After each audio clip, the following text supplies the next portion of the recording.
This is a Lowell Observatory podcast. 5, 4, 3, 2, 1, 0. Welcome to Star Stuff, a space oddity. Hello and welcome to another episode of Star Stuff. I am your host, Cody Halfmoon, and today I have wrangled some astronomers to talk to us about what astronomers do in the dark. And I made it sound creepy for a reason. To my left is Dr. Captain Gerard Van Belle, PhD of Lowell Observatory. Esquire. Esquire. I did the Esquire part. Esquire magazine. Yeah. Nice. And then Ciardi. So actually, Dr. Ciardi. So actually, it's really funny because everybody calls me by my last name all the time, including my mom. Just Ciardi. Mm-hmm. Yep. All right, we're going with that Yep. then. You will Yep. never know his first name. It is a secret, industry secret. That's right. And the reason why we have them here today is because we wanted to know, like, what do astronomers really do? You guys observe, so you set these telescopes to track objects in the night sky, and then you wait. You trip the shutter and you just hang out and you let the data come on down. And so how many hours does it take to do this? Well, you go dusk until dawn. In fact, a lot of times you'll even start before dusk because you're setting things up and calibrating things and getting them rolling. Actually, you often start before dinner, and then you get the calibrations done. You get set up. You go to dinner. Yep. Have a glass of wine or a beer. No, you don't do that. Well, actually, I do. But anyway, and then depending on what you're doing, soon as the sun goes down, And then you sit. and Yep. then you start And your program. you babysit the equipment. It depends on how active your program is. So if you have 50 targets in one night, you could be moving from target to target every 5 minutes. Yeah. You could you could be doing one long thing at one piece of the sky because you're interested in a galaxy that's 13 billion light years away. Or you could A galaxy that's far, far away. galaxy that's right. far. Okay. A long time ago. Or you're interested in one object, but you're taking hundreds or thousands of exposures of it because you want to know what it does over time. Or you're looking at, 100 objects and you want to, get an image of that one and get an image of that one and get an image of that one. Okay. So every night is a little bit different depending on exactly what the astronomer wants to do. And what is it that y'all do? What's your background? What is it that you guys are looking for when you are observing? So I do a lot of work on stellar astrophysics, and so I'm looking at stars rather than galaxies that are far, far away. And the kind of observing that I do, say at the Lowell Discovery Telescope or other telescopes, tends to have a very high workload like that, where it's lots of rapid fire observing, and so you're always busy. And I like that because it keeps you awake, but it does get in the way of doing more important things like watching bad films. Yes. But This is what I want to talk about. That's right. And so, so it does vary from observing run to observing run, depending on what you're looking at. But that's principally what I do. So my background is I study formation and evolution of exoplanetary systems, so systems that have other planets outside of our solar system. And my particular part of expertise are binary star systems that have planets. And so I want to The three-body problem? very much the three-body problem. I want to understand how this star has planets and it also has another star. Does that star have planets? Are the planets in the system any different than the kinds of planets that we find in single star systems? Like Jupiter or something like that? Jupiter, That's like a failed star? Jupiter and Earth's, and there's a whole, the universe makes stars in a whole variety of sizes. So the sun is kind of a middle of the road kind of star, and there's a crap ton of smaller stars. Technical term. And not so much of a crap ton of much larger stars.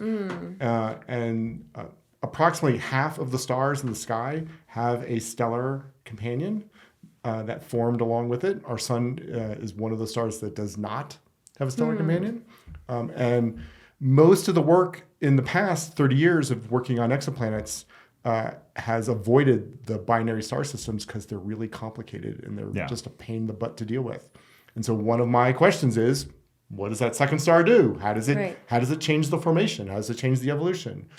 Right? Do both stars have planets? Is it only one star? So when you're studying this light, you're differentiating between the two suns. Or Yeah, the so two actually, this is stars. partly how we collaborate. Is Yeah. That's adorable. Gerard has a camera that's designed. You have no idea how actually adorable it is. But Yeah, anyway, like, yeah. so I should Gerard say. has this camera that's designed to make very high resolution images, and we use that camera to see if these stars that we know have a planet also might have a second star with it. Okay. A lot of times when these stars are in pairs, the pairs are actually very close together, and it's hard to tell if you're looking at a single star or a pair of stars. That's adorable. This just keeps It's a getting cuter twofer. and cuter. Who knew astronomy could be so adorable? So is it you're seeing when the light is interrupted, and that's how you know that a planet? So for most of these stars, that's how we discover the planet, is that it's through the transit method, where the planet orbits in front of the star and blocks a piece of the light, and the apparent brightness of the star dims, and then it returns back to its brightness as the planet gets out of the way. Most of the systems I study have been discovered by Kepler, and then now NASA's new mission TESS. Actually, it's not so new. TESS had its 5-year anniversary yesterday. Yep. Unbelievable. And so we spend, there are literally thousands of candidate systems that we are following up, and approximately half of those have a stellar companion as well as the planets in them. Okay. And where do you do your research? All over the place. So I'm actually located at the NASA Exoplanet Science Institute, which is on the campus of Caltech. Oh, okay. So I'm in Pasadena, California, and we're associated with the Jet Propulsion Laboratory, and we're part of the NASA Exoplanet Exploration Program. Nice. I have friends there in the design department. Oh, excellent. Yeah. You and should then come I'm at visit. double AS. That's a lot of fun. You should come visit. That's and I'll awesome. give you a tour of Palomar Observatory. Yes. I will take him up on that. Oh, yeah. I'm impulsive. So get his card, or sorry. Find out where Gerard lives. No, She knows Who's where I Gerard? work. get get Hit my him up on information. Twitter. Get my information from him, and it's a good thing I turned my phone off because I was right. I got a phone call that I ignored. Was it from NASA? It was actually. Oh my God. It was actually Put it on It speakerphone. was actually from NASA headquarters. Can you answer it? It's too late now. He hung up, but I can call him back. Yeah, They're usually angry calls. Ooh. it's all about budgets. Yeah. Nobody cares. Sure. Yeah, Okay. it's all about budgets. All those We scary... hide all the other important stuff. Actually, we do not do that for all the conspiracy theorists That's out right. there. We do not actually hide anything. No, that's our job. I That's what we should do. never have said that. No. No. If we found the little green man, we would tell everybody. Oh yeah, Mm-hmm. And I think if you look at the track record of the community, we are would tell everybody terrible- not to tell anyone. that's right. We're terrible at keeping secrets. Oh yeah. So Yeah. So Well, and you guys started collaborating because you were looking at binary star systems. So What's that's your meet one cute? way of putting it. But the other way of putting it is that David and I are in an enviable part of our careers where we're senior enough that we can collaborate with who we want to collaborate with. And we just like working together. So Mm-hmm. Oh, okay. so we literally That's have more known fun. each other for 30 years. Yeah. So we went to graduate school together. at which I was graduate school? Graduate school, and I was the best man at his wedding. Really? Yeah, and my kids call him Uncle Gerard. His kids call me No. Baldy. Yes, they do. That's adorable. Yeah. So I mean, literally have been friends forever. I really want to relish in this moment because I am very young and my co-hosts are typically much younger. And it's hard to relate. So I just want, you've known each other for 30 years. I was 4 years old when you met. And I just want you to boy. think about that. And I want that to sink Thank in because you. I want to feel very young right now. Thank you, And Dad. it's rare on my team. Yeah. I'm thanks. like the old auntie vibe and I don't like it. Yeah. Thanks for sharing that. We really You're appreciate that. so welcome. appreciate You're that. so welcome. So, what do y'all do when you're observing something and you know it's going to be an all-nighter and you're stuck at some really cool, dorky-looking telescope? And I want to put an image. I'm going to have Nate put like an image of the LDT right here because I think Okay. I've talked to you about this. It is the Hey, cutest looking telescope. Yeah, you need Yeah. to get like a little model, like a Lego model. You guys should make a Lego. we model. have one. Oh, It's like the 3D The 3D printed Print? model? Yeah. that we're taking it to it was made by NAU Yeah. for the purposes of like Oh, showing I've people. seen- yeah. You've seen this? Yeah. We broke it. It was never meant to travel the distances that it's been to like Hawaii, I think. I was gonna say you broke it from NAU to here, like driving No, back and forth. immediately just shattered. We broke the little guy on the top, the little lens that has the lattices on it. What's that? I don't know. The secondary truss. The secondary truss. I knew what that was called. Yep. And so I had to learn how to do 3D print modeling that Excellent. night. So you're And printing build another a one? new one. I did it in one night. Oh, And then cool. we painted it, and we got it all together, and then AAS winter was canceled for COVID. Oh, this was and that- like in 2019 or 2020 or whatever. This was Or 2020. last year because there was like the resurgence. Of So that was COVID. 22 because they actually had the AAS this year. So you didn't go to Seattle, is what you're Yeah. saying. No, Yeah, I had friends Seattle's there. great. Yeah. I know. I'm bummed I missed it, but I get to run the booth the whole time and meet cool friends. That's how our podcast met, the Arecibo Observatory. Oh, cool. At AAS. So yeah, what do you guys do? What do a whole bunch of nerds cooped up in? So the beginning of the night is often extraordinarily chaotic. Yeah. Really? Oh yeah. So the sun's going down. You want to get going. You're never ever as organized as you That's right. as you think you're going to be. Can't relate. Right. Imagine that. Right. And then there's often targets that you want to get before they set. And then you have to get the cameras and the telescope going. You have to get your own personal laptop set up so that you can like figure out what you're going to observe, and like there's just this chaos of like just get going. And so like there's this frenziness that happens at the very beginning. And for me personally, the very beginning of the night, while all that chaos is going, Norah Jones is playing. Okay. Well, like go down with fishes or like what? So some of her older stuff, like Okay.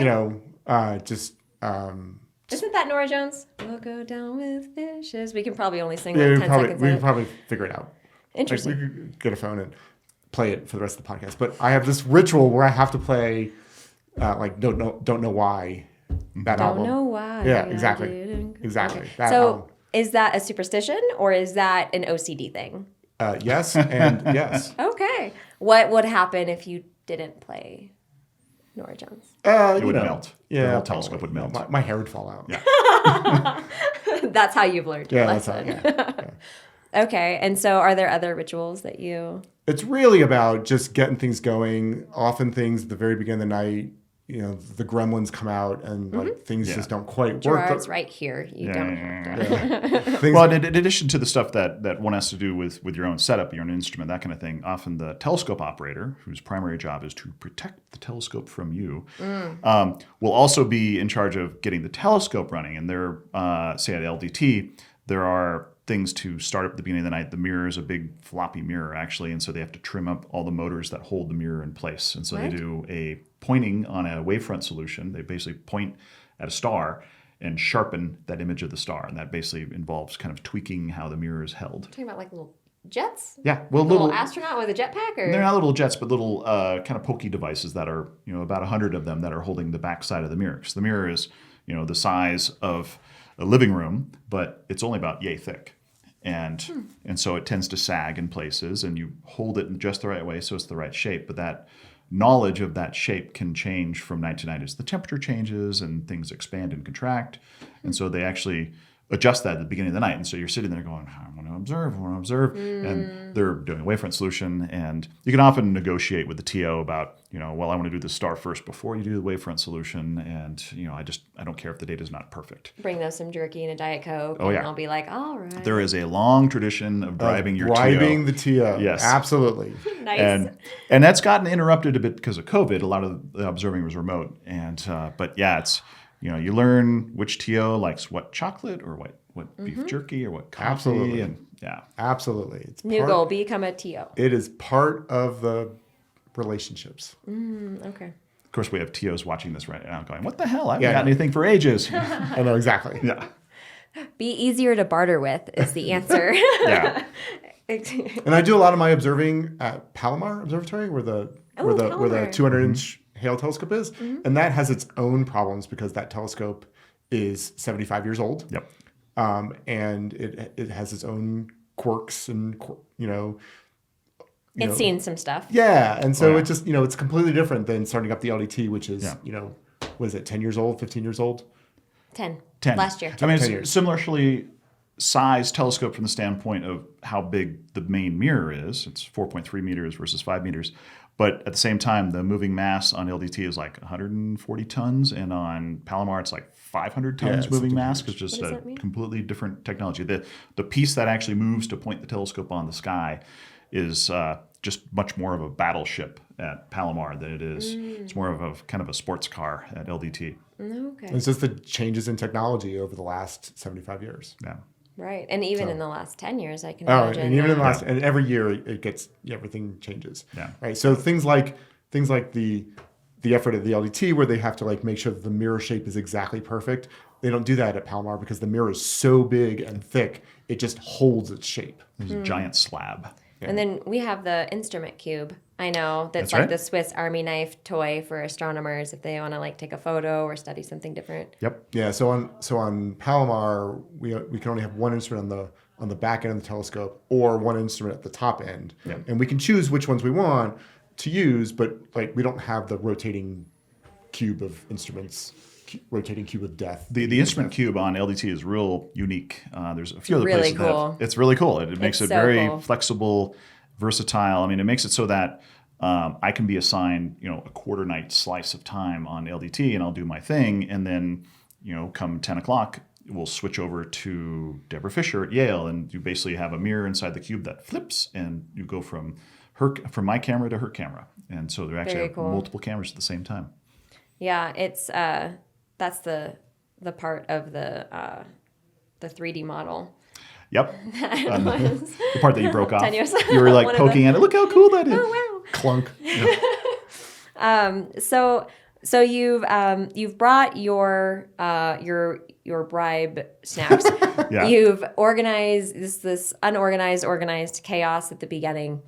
You found your object. The telescope operator is eating his Skittles in the corner very happily. Mm-hmm. Nora Jones has finished her Nora last Jones- refrain. Origins coming in, and although it's often followed by Meatloaf, Bat Out of Hell. Nice. Okay, now we're talking. For you. Yeah, well, for me. Right. What do you listen to? Offspring, Scorpions, that kind of We thing. do I should've not guessed. have similar music tastes in any way, shape, or form. It is amazing that we have remained Van Halen.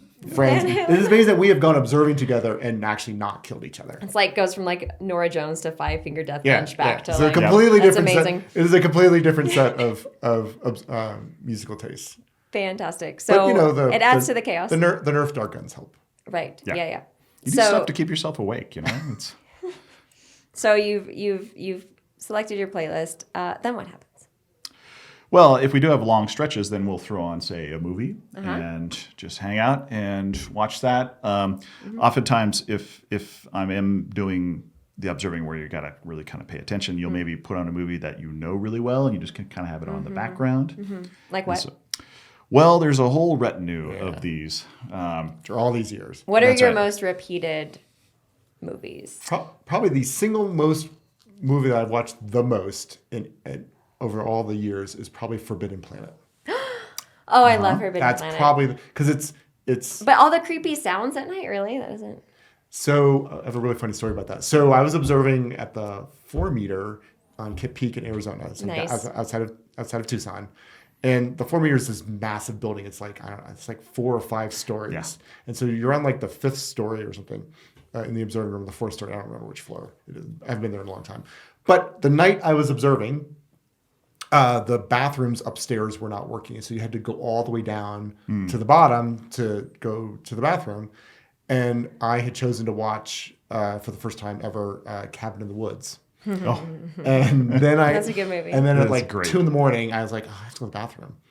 And then and it had only been like the second or third time I'd ever been in that building or at that telescope, and got completely lost downstairs. Oh, And then no. there's like a part of me like, so are the monsters coming? Should I get back upstairs where there's light? the merman's going to get you. That's right. Birdman. Forbidden Planet is a classic.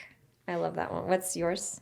So I have to kind of calibrate things with, say, the TO that I have. If I watch a movie like Shoot 'Em Up or something like that, it may not be the right thing for people that don't have that kind Maybe of it's taste. a Princess Diaries kind of night. That's or LA Story or, Groundhog Day or, kind of. My top 3. Oh, yeah. Groundhog Day is in my top 3. And they're, I'd go with that. That's a great movie. Oh, yeah. I know every word of that movie. I'm very annoying to watch it with.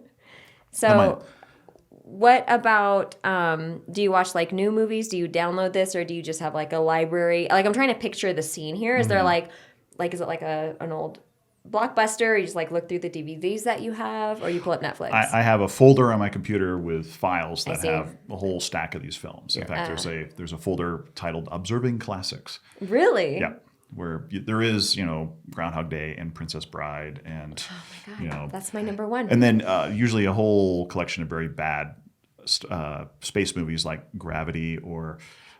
Interstellar doesn't even rank to get in that folder. It's not on there? It's not even in that Okay, folder. so we have talked about a famed episode on this podcast. First, it's in our contract that we have randomly mentioned Gerard in like almost every podcast. And I think this is the first time that, no, you were in another one that did record. There was a recording, and for whatever reason, the audio didn't work. And Gerard had like a 40-minute rant about Interstellar that we were so excited about. And people have written us as early as like December. I mean, we're talking, it's been over a year since we recorded this podcast. People are like, we still want the forbidden episode about Interstellar. So this might be a good moment to talk about one of the world's movie. crappiest movie that is. Yeah. Neil deGrasse Tyson, the world's best top astronaut. I won't guess. Extraordinarily well known and super smart and very nice guy. Loves this movie. Yeah, well, that doesn't mean he has good taste in movies. So sorry, Neil. I come on our podcast and talk about it. No. I heard Call me. that I heard that it was one of the most scientifically accurate representations of theoretical physics. So this is one of the things that grates at me, is that when it came out, there was a lot of hype about how they had consulted with Kip Thorne, who wrote the book on gravitation. And actually, he literally wrote the book on gravitation. It's this tome that's about this thick, and it has its own gravitational field, the book Gravitation from Kip Thorne. Very good. And so there was a lot of sensationalism over that. And then to actually watch the film after that kind of build up, just like, no, this is terrible. It was terrible. It had a few nods towards some of the things that are involved with gravitation and interstellar flight, but it really kind of went off the rails and was, I thought, just kind of a pointless, hollow story. Time dilation? Yeah, the time dilation that was The in effect that comes out of extreme gravitational fields. Great, check that box. Nice. You want a cookie? Attaboy. The cube? Which cube? At the spoilers. No. At the end.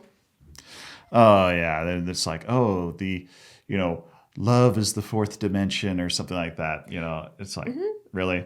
I No. mean, do you not agree with what Bruce Willis worked to find out, that love was the You mean other Matthew element? McConaughey? Yeah. Oh. It's not that far off from the fifth element. Yeah, it was so slow and so silly. So I actually don't really remember much of it anymore know, because I watched it once and I was like, wow, that really sucked. And I'm Really? going to move on with my life. Another film where they spend trillions of dollars to rescue Matt Damon. That is fair. Yep. That is honestly very fair. He's your typical, stereotypical like heroine. It's Matt Damon. He needs help, and then we've just switched it around. Okay, so I really did enjoy The Martian. Oh yeah, a lot. That was great. And the book was really good too. Have you read Project Hail Mary? I have not. We did a I podcast have. on it. It's good. Yeah. It was Good fun. Oh, it's such good fun. If you're studying planets and other solar systems, you need to read. Okay, I will do that. Project Although I've Hail never watched The Martian while observing, I need to change that. But you've seen the film. Yeah. Oh yeah. And he saves himself. Just not watching it while observing. Yeah. So, and the movie you pick also while you're observing also depends a little bit on whether you're by yourself or not, or even or if the TO is even paying attention. Right. Yeah. So if I'm just observing myself, I will often watch old movies. I'm a giant old movie. They've invented color film. They have invented. Wait, like Charlie Chaplin? So I do love Charlie Chaplin, but my absolute favorite movie of all time is Laura, 1944, Gene Tierney, Dana Andrews. I love Dana Andrews. And they remade it He's into from the town where I a lived Burt in. Reynolds film in the 80s called Sharky's Machine. Oh yeah. Was that the name of it? It was really bad. But anyway, but often, like if I'm observing with especially students or Wait, students will sit and observe for like credit hours or no. as a part of a research? Students that are working with me, or okay. I often have summer students who work with me, and I bring them observing. I bring students observing a lot, so they can get the experience. Yeah, it's important to give them that experience, and to be, I think, a good scientist, you really need to understand where your data comes from, and having a hands-on involvement with the collection of data, I think, teaches you a lot about what to believe in when you see your data, what to trust, I think is a better word. So you check in on it. But they often don't have the patience to watch a film from 1944. No. Really? The pacing is just too so much. So my children notwithstanding, because they had no choice. Yeah. And I have brought my youngest observing with me multiple times over the years. Really? Yeah. So I took Chris observing starting when they were 16. And I think the last time I took Chris observing was, well, probably actually just before the pandemic, I think was the last time Chris went observing. Have you seen Ball of Fire? I have not. Talking about like appropriate Dana Andrews. I have not. Oh, okay. You gotta watch it. All right, you have to add that to my list. It's a classic black and white. Okay. It's absolutely Maybe beautiful. I have seen it, I just didn't recognize the title. So that happens a lot with me where I'm like, I've seen this movie. What is this? And Has the dude who does the voice for the caterpillar in Alice in Wonderland is in it, and he's a fantastic. all right, now The bartender from Casablanca is in it. He's amazing. I absolutely need to see this movie. Oh God, Okay. it's so good. All right. But I just thought like appropriate name. I know like stars are fire, whatever. No, that's Yeah. great. A ball of plasma. Ball of plasma. It didn't test mark it, so they changed Yeah. the name. Well, the moon is basically a big giant rock. So It is. why can't the sun be a big giant ball of fire? That's right. You know what? And so we're getting a little non sequitur, which is Really? completely fine. I was up until 1:00 this morning. That's your point? Yes, that is it. Thank you for listening to. I learned the what is it? Young's the wave particle. The Young double slit experiment? Wave particle duality? The duality. Yes. And then how light changes whether or not it acts as a wave or a particle based on if someone is perceiving it or observing it. Yes. I need an astronomer's take on this. Can you please explain to our audience? Because it's not often we get, y'all are so busy with your cool movies and bar and bribing. That's the more important part. That's the fun part that I want to focus on.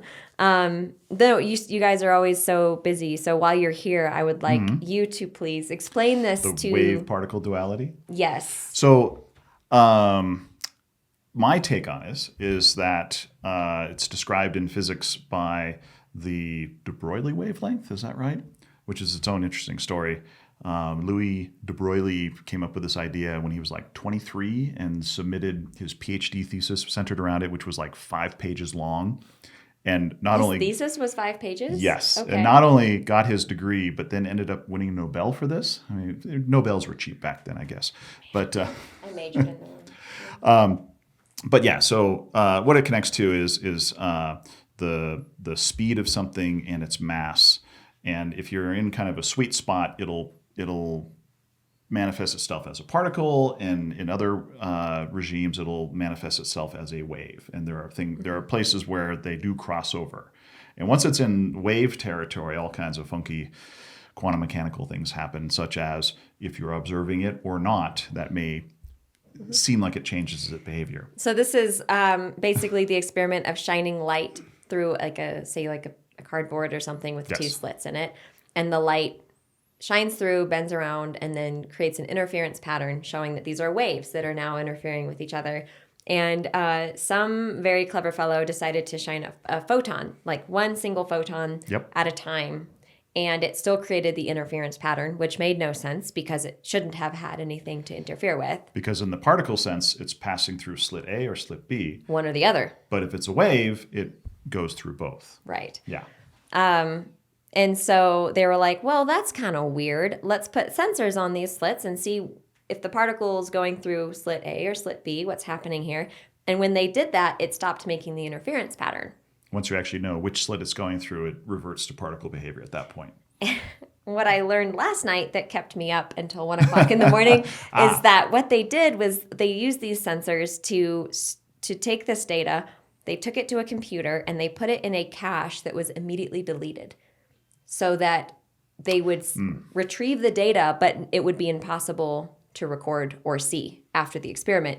And the light acted as there was the interference pattern. So it acted as a wave. Oh, interesting. So then they ran a script that could retrieve this cached data in the computer to retrieve that information, and the light acted as a particle. So even if it wasn't just the sensors on these strips, it was something that happened in the computer. The light changed the way it behaved. And I didn't believe the first thing I read, so I read 5 different things about this and had a complete meltdown and got into simulation theory and is light sentient, and I was awake until 1 o'clock in the morning. There's a lot that connects to coherence theory as far as if you can preserve coherence that way, then you will see these effects. But it can be tricky to preserve.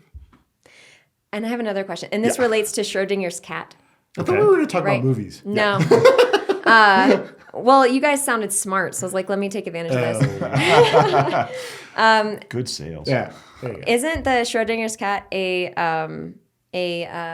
like a satire to show how silly this?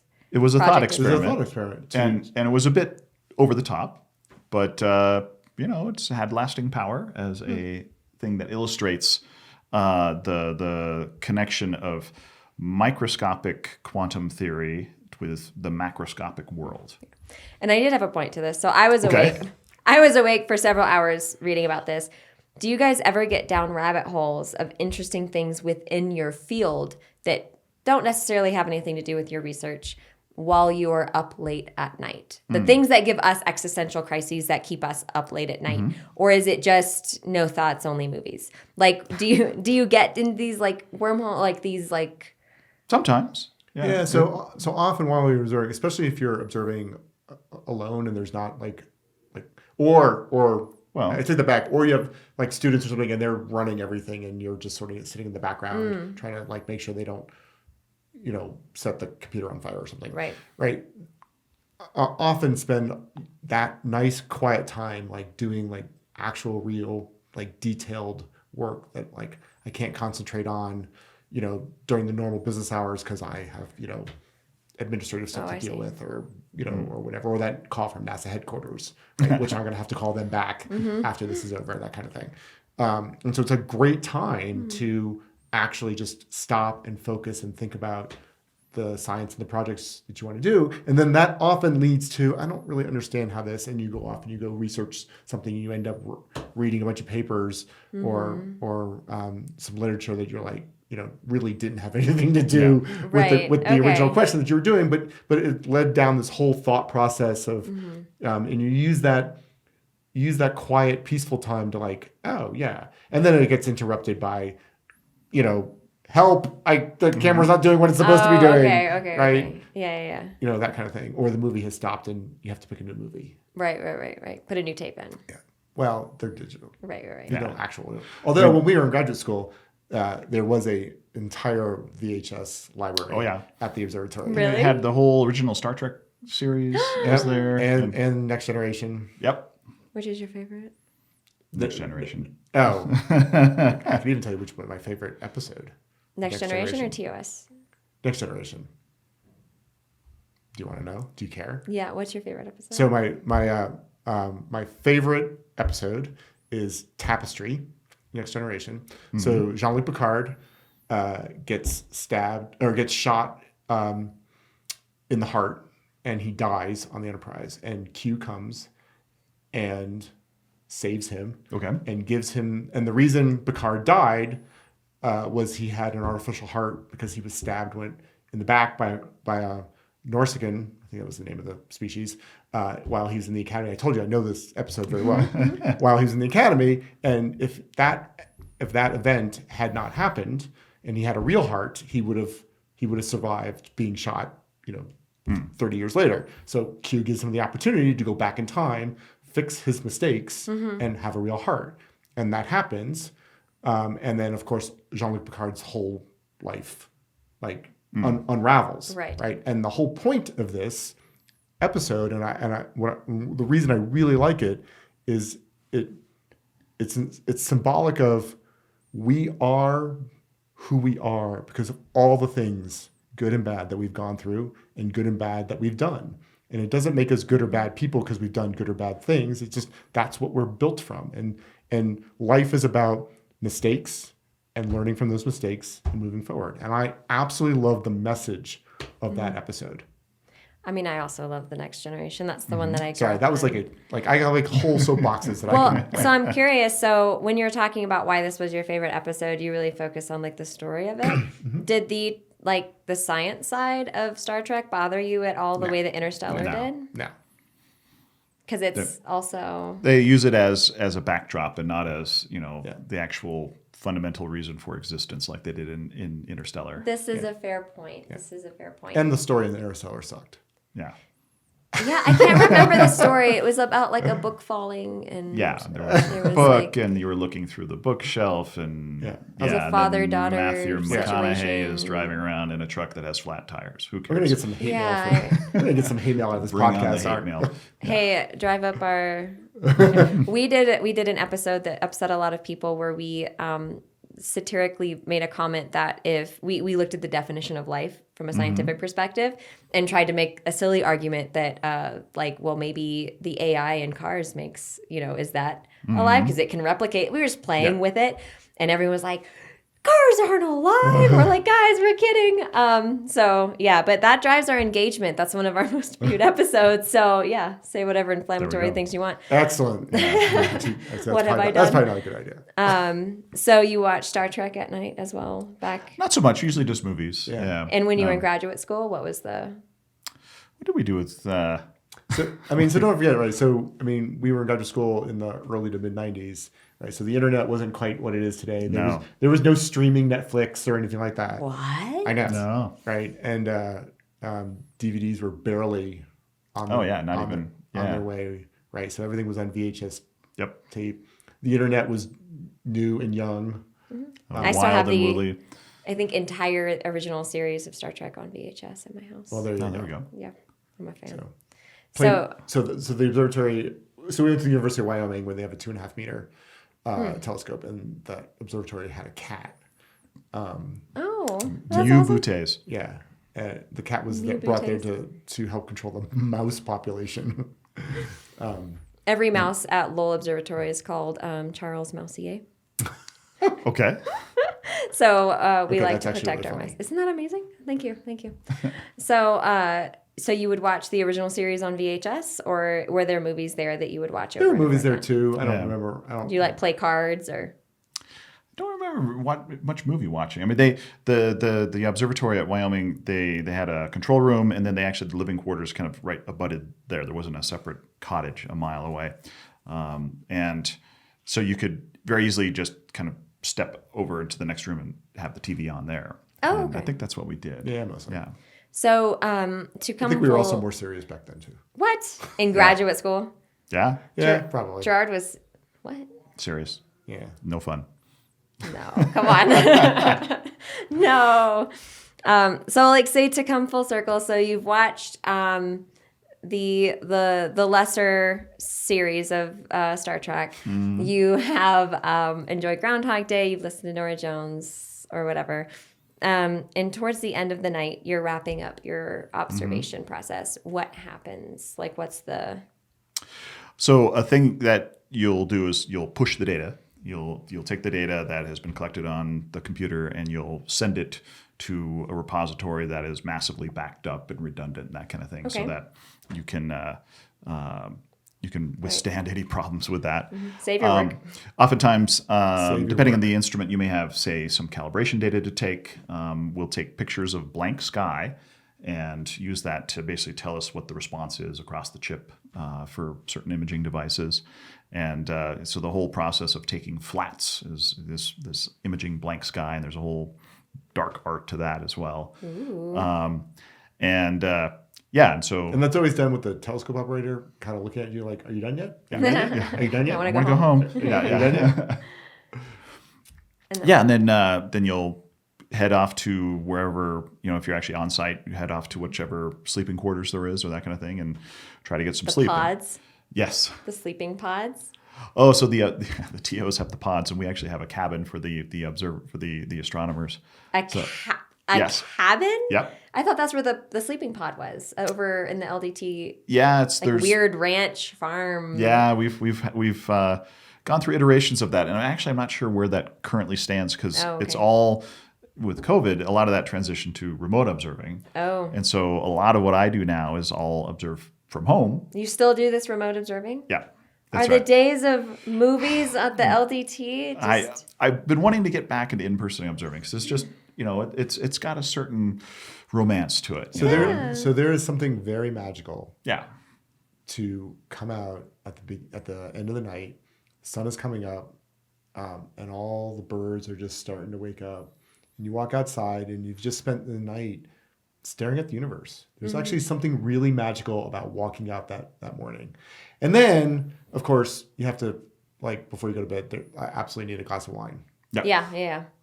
I always Or two. picture Bourbon. you Bourbon. driving down Lake Mary in the Subaru Legacy at 5 o'clock in the morning. I was like, that sounds like fun. I hate doing a drive like that after I've been observing. I don't think it's very safe, actually, because you're kind of out of it. And so I like to, if I do spend the night at the telescope there, then I like to stay at the telescope where we have that cabin. Right. Yeah, I remember really vividly my last night of observing when I was a graduate student at IOTA. So this was a facility in southern Arizona at the time. And yeah, you come out of the observatory, you open the door, and the dawn is just coming up, and it's kind of neat. The birds are chirping. And the thing is that was facing to the east in the direction of New Mexico. And they had actually just done a test launch of a missile out of White Sands Missile Range in New Mexico. And the exhaust from this rocket had interacted with the upper atmosphere and was just getting lit by the sun coming up over the horizon. And it was iridescent. It was like staring at a sky that was the inside of an oyster shell. And it was so cool. Beautiful. And it was very magical for my last night of observing as a graduate student. So that's the morning I remember. Yeah, that same mountaintop a few years later, I was stuck by a mountain lion. so I was there's a bunch of telescopes on that ridge, and it was the end of the night, it was the morning, and I was walking back, and as you're walking back to the dorm, there's a cliff. Yeah. And I looked up, and there was a mountain lion staring down at me. And I was like, I'm too big for you. Did you scream at it? You're supposed to scream. She was just looking at me. She had no interest in taking on something that was, almost 6 feet in length. She was just so beautiful. You could just see the muscles in her. She was so pretty. Sizing you up. Yeah, she definitely was sizing me up. That'd be a whole other podcast episode, is thinking about, discussing as an astronomer the things that can kill you. Yeah. Oh God, that would be a long episode.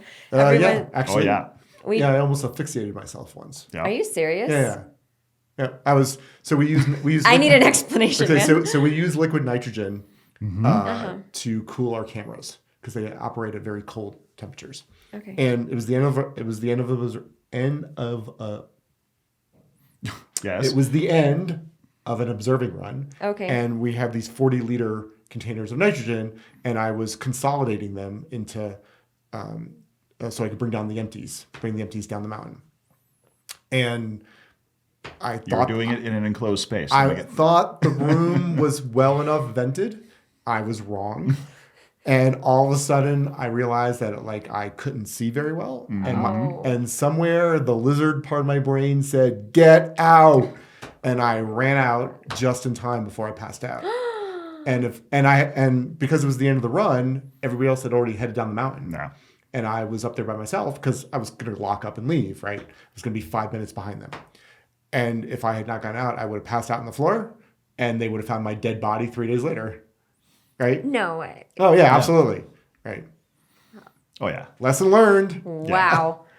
And but aren't these open? Aren't the domes open? So, but that area was like a little closet. It was a little closed in, and the doors were open. The doors were open, but there wasn't enough ventilation, flow. And so then the cold nitrogen is heavy, and then it warms up and it expands, and so it just pushed all the oxygen out of the room. Yep. Well, not all of it, but enough where lizard brain kicked in and said, "Get out." Yeah. Oh my God.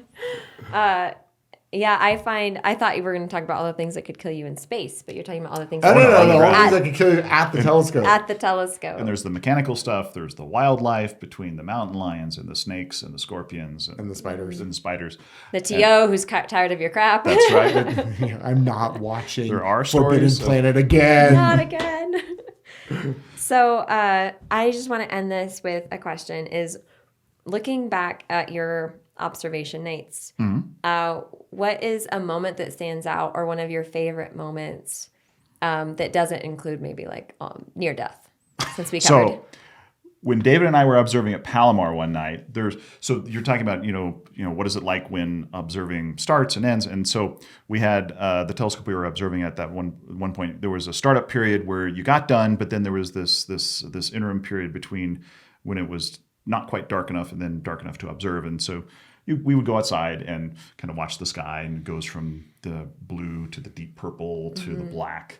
And we're sitting there looking at the sky, and we see a spot on the sky that is darker than the rest of the sky. And it's moving slowly across the sky.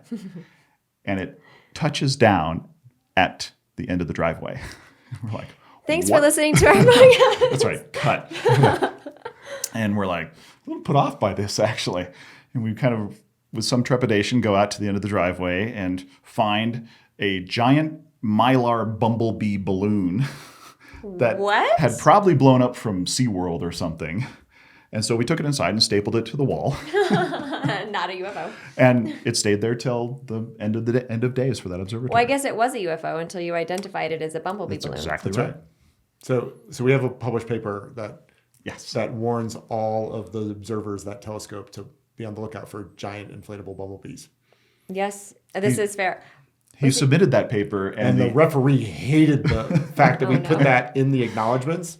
And the editor wrote me back and said, so you should respond to the referee however you want, but I personally want to know what the story is about the giant inflatable bumblebee. Were you a part of the Pokemon project? I am. Yep. Can you tell us really quickly this acronym? Because they Pokemon. have not heard it. The Pokemon. Yeah, so we have had a survey of nearby stars. So the sun has small stars that are near it out to 10, 15 light years. And we decided to call this survey the Pokemon Survey, which is the pervasive overview of companions, with a K, of every M dwarf in our neighborhood. And you can pull Pokemon out of that. And so, yeah, we looked at 1,000. Completely unintentional. It's No, crazy how that no. happened. And it was great because, we were looking at the 1,000 nearby small stars that are near the sun, and you got to catch them all. Just like with Pokemon, we looked at every single one of them, and we found things out. And every time we made a discovery, we made a little fake Pokemon card for the star as well. This is why you're my favorite. What's your weird memory? Weird memory. God, there's so many. Yeah. Gotta catch them all. So Amazing.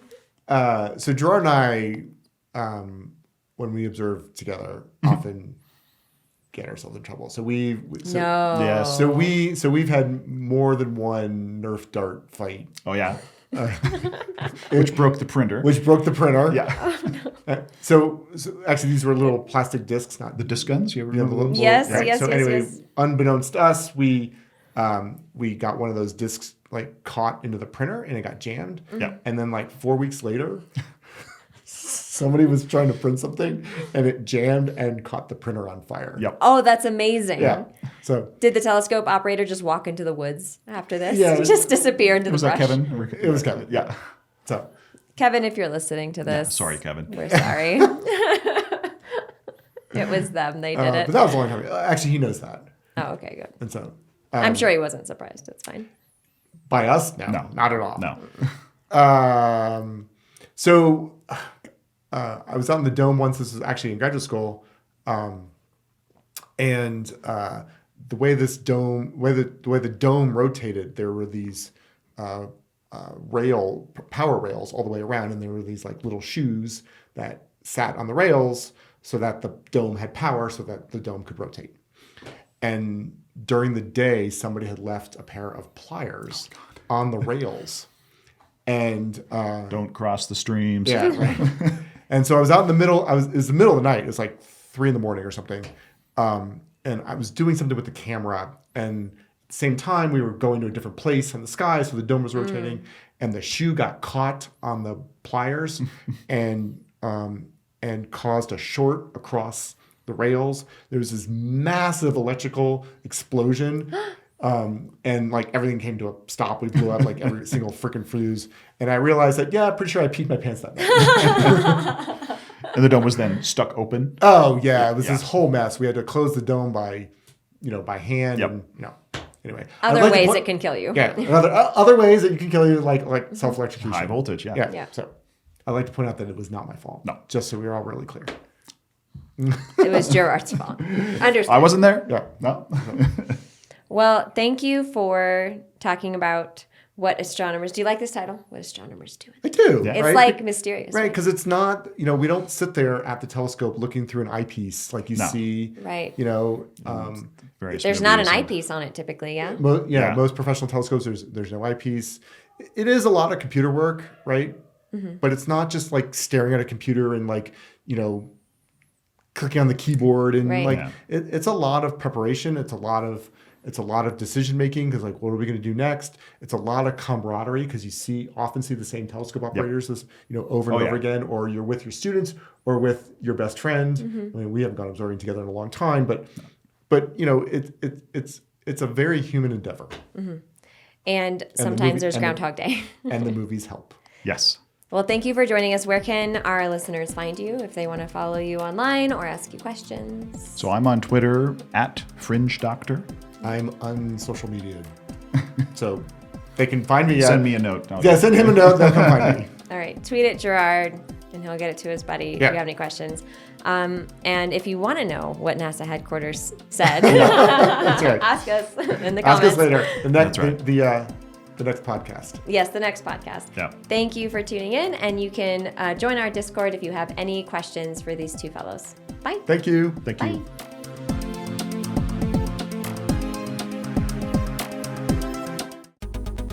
This podcast was made possible by our members and donors. If you enjoyed this episode and want to support our nonprofit in making more digital education like this available, go to lowell.edu/donate. Thanks for listening.